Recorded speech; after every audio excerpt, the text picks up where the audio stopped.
अजित पवार भारतीय राजनीति, विशेषकर महाराष्ट्र की राजनीति के लिए एक ऐसे खिलाड़ी जिन्हें चाणक्य और पावर हाउस दोनों कहा जाता था।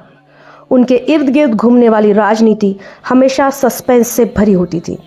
महाराष्ट्र की राजनीति का वो चेहरा जो कभी भी गेम पलट सकता था, जिनके समर्थक उन्हें दादा कहते थे और विरोधी अनप्रेडिक्टेबल।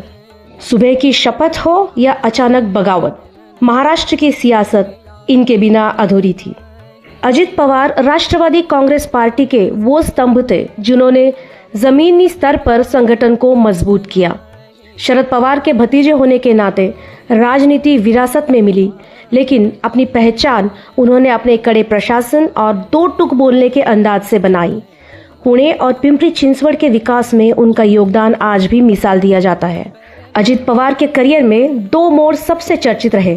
पहला 2019 की वो सुबह जब उन्होंने देवेंद्र फडणवीस के साथ मिलकर सबको चौंका दिया, और दूसरा 2023 में वे एक बार फिर महायुति सरकार में शामिल हुए।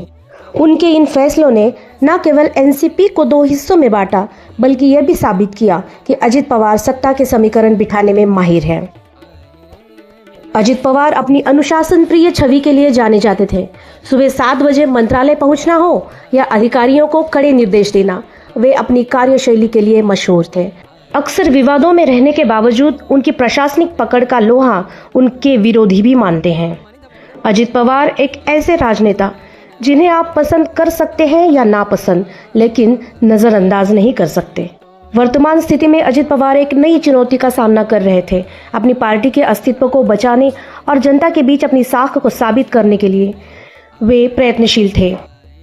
विमान अपघात में उनके निधन की खबर ने न केवल महाराष्ट्र बल्कि पूरे देश को सुन्न कर दिया है।